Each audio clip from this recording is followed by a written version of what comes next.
শিক্ষা বিভাগৰ এখনি ডাঙৰ নটিফিকেশ্যন আমি দুখন নটিফিকেশ্যন ইয়াতে চাবলৈ চেষ্টা কৰিম।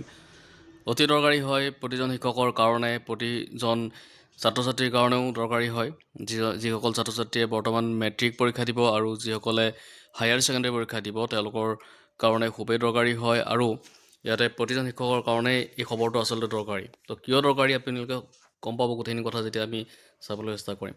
এই নটিফিকেশ্যনটো আহিছিলে আছাম ষ্টেট স্কুল এডুকেশ্যন বৰ্ডৰ ফালৰ পৰা আৰু আৰু এইখন পাব্লিছ হৈছিলে আপোনাৰ কৰিজেণ্ডাম 30 জানুৱাৰী 2026 তাৰিখত।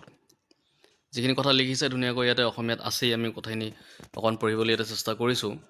পৰীক্ষা কেন্দ্ৰৰ ভাৰপ্ৰাপ্ত বিষয়াসকললৈ 2026 চনৰ হাইস্কুল শিক্ষান্ত পৰীক্ষা পৰিচালনাৰ বাবে নিৰ্দেশাৱলী ইয়াতে আছে। উল্লেখ থকা অনুসৰি নিৰীক্ষকৰ নাটনি হ'লে বিদ্যালয়সমূহৰ পৰিদৰ্শকৰ দ্বাৰা অপ্ৰাদেশিকৃত ভেঞ্চাৰ বেচৰকাৰী খণ্ডৰ শিক্ষা অনুষ্ঠানৰ পৰা নিৰীক্ষক নিযুক্তি দিয়াৰ যি ব্যৱস্থা আছিল সেই ব্যৱস্থা ইয়াৰ দ্বাৰা বাতিল কৰা হৈছে। গতিকে 2026 বৰ্ষৰ হাইস্কুল শিক্ষান্ত পৰীক্ষাত নিৰীক্ষকৰ দায়িত্বৰ বাবে কোনো কাৰণতে অপ্ৰাদেশিকৃত ভেঞ্চাৰ বেচৰকাৰী খণ্ডৰ শিক্ষা অনুষ্ঠানৰ শিক্ষকক নিযুক্তি দিব নোৱাৰিব।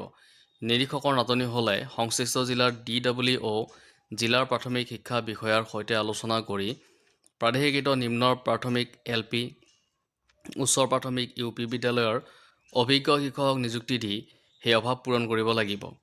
এয়া তাৎক্ষণিকভাৱে বলবৎ হ'ব। তো দেখিলে আপোনালোকে এইখন আছিলে প্ৰথমখন নটিফিকেশ্যন। এই একেধৰণৰ নটিফিকেশ্যন এখন আহিছে, সেইখন আহিছে আপোনাৰ আছাম ষ্টেট স্কুল এডুকেশ্যন বৰ্ডৰ ফালৰ পৰাই আহিছে। মই সেইখন অকণমান চাবলৈ চেষ্টা কৰিছোঁ। এতিয়া চাওক, আমি দ্বিতীয়খন নটিফিকেশ্যন ইয়াতে চাবলৈ চেষ্টা কৰিছোঁ। এই নটিফিকেশ্যনখন 28 জানুৱাৰী 2026 তাৰিখত আহিছিলে অসম ষ্টেট স্কুল এডুকেশ্যন বৰ্ডৰ ফালৰ পৰা।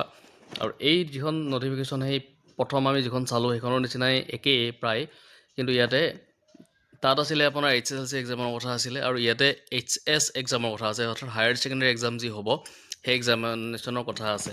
তো দুখন নটিফিকেশ্যনত এটা কথাই ক্ৰাইটেৰিয়া দিয়া হৈছে যে ইয়াতে কোনো ধৰণৰ অপ্ৰাদেশিকৃত অৰ্থাৎ ভেঞ্চাৰ বা আপোনাৰ মানে যিবিলাক প্ৰাইভেট স্কুল থাকে সেইবিলাকৰ নিৰীক্ষকক বৰ্তমান এইবিলাক পৰীক্ষাত নিয়োজিত কৰিব নোৱাৰিব। তো সেইটোক লৈ এখন ডাঙৰ নটিফিকেশ্যন ইতিমধ্যে প্ৰকাশ পাইছে। অৰ্থাৎ মেট্ৰিক আৰু হায়াৰ ছেকেণ্ডেৰী পৰীক্ষাত অকল চৰকাৰী শিক্ষকেহে তেওঁলোকে নিৰীক্ষকৰ দায়িত্ব ল'ব পাৰিব। আৰু যদি শিক্ষকৰ অসুবিধা হয় তেতিয়াহ'লে LP আৰু UP যিবিলাক বিদ্যালয় থাকিব সেই বিদ্যালয়ৰ ক্ষেত্ৰত DWOৰ লগত আলোচনা কৰি এই অভাৱ পূৰণ কৰিব লাগিব বুলি ইয়াতে নটিফিকেশ্যনখনত দি দিছে।